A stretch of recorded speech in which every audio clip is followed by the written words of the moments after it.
ជីវ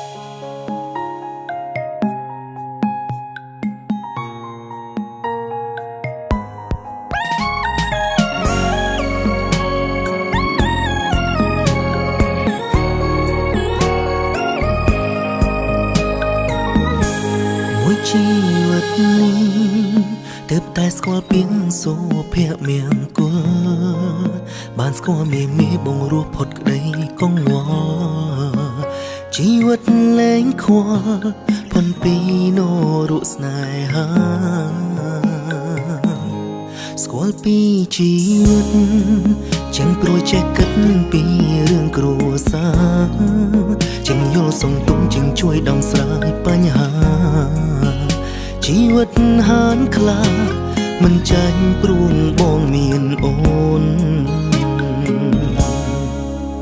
អត្តន័យស្នេហ៍មានហើយក្នុងដួងចិត្តបង